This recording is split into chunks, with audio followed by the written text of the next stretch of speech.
যখন আমি বুড়ো হয়ে যাব, একেবারে থুত্তুরে বুড়ো, তখন একটু আমার পাশে থাকবি তো? একটু ধৈর্য ধরে রাখবি আমার উপরে?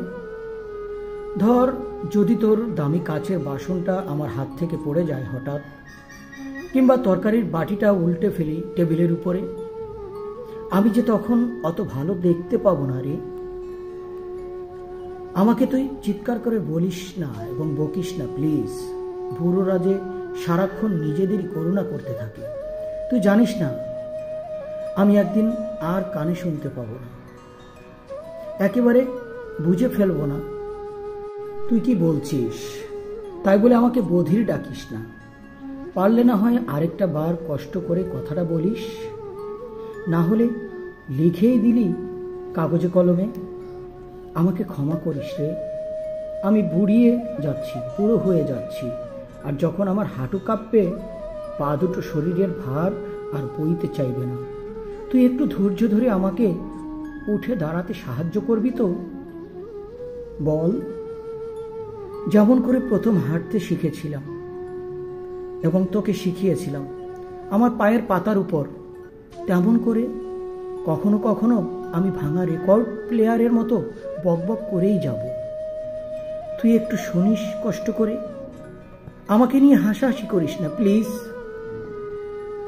আমার বকবকানিতে অধৈর্য হয়ে যাস না রে।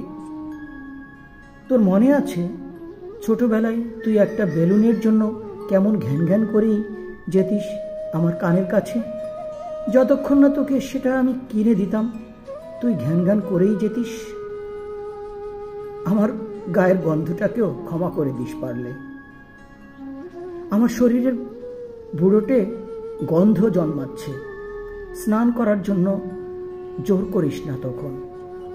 আমার শরীরটা যে বড্ড দুর্বল থাকবে, একটু জ্বর লাগলেই ঠান্ডা লেগে যাবে। আমাকে দেখে নাক সিটকাস নে তুই প্লিজ। মনে রাখ, মনে আছে ছোটবেলায় তোর পেছনে আমি ছুটতাম, ছুটাছুটি করতাম, তুই স্নান করতে চাইতিস না কখনো। তুইও একটু ছুটতে পারবি না আমার বুড়ো হয়ে যাওয়া শরীরটাকে পাশে পাশে? বিশ্বাস কর, বুড়োদের এমনই হয়। হয়তো তুই বুঝবি একদিন, হয়তো। হাতে যদি সময় থাকে আমরা একসাথে গল্প করব, কেমন? হোক না মাত্র কয়েকটা মুহূর্তের জন্য। আমি তো সারাদিন একাই থাকি, আমার সময় যে একা ফুরোয় না।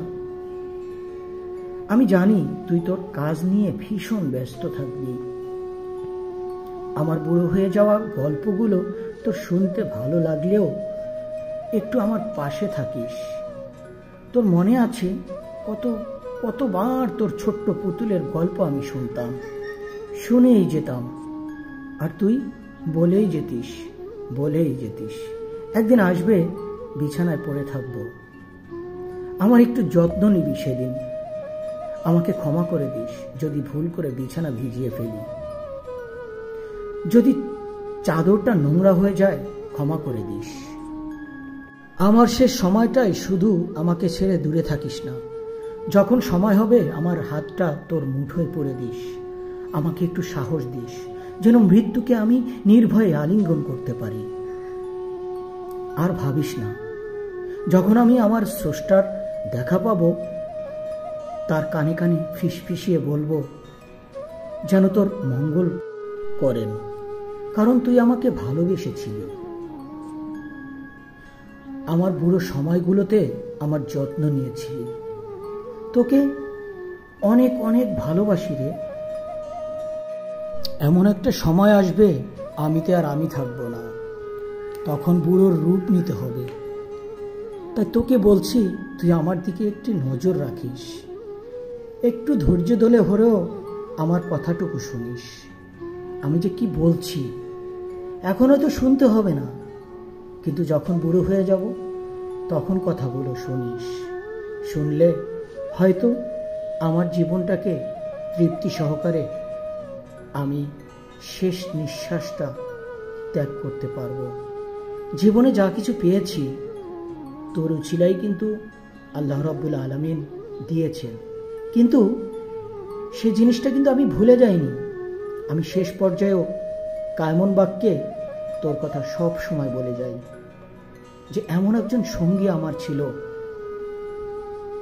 যে বন্ধুরূপে ছিল, সে সব সময় আমার সাথে সময় কাটাতো। কিন্তু কেন জানি আজ তোকে ভুলতে ইচ্ছে করে। কারণটা কি? মরে গেলে তুই কিভাবে থাকবি? তোর যত্নটা কে নিবে? কিভাবে তুই চলবি? তোর যখন আমার কথা মনে পড়বে তখন তো তোর কষ্ট হবে, তাই না? সে কষ্টটা যেন না হয়। আমি যে পৃথিবীতে ছিলাম সেটি তোর যাতে মনে না পড়ে, এজন্যই আমি এই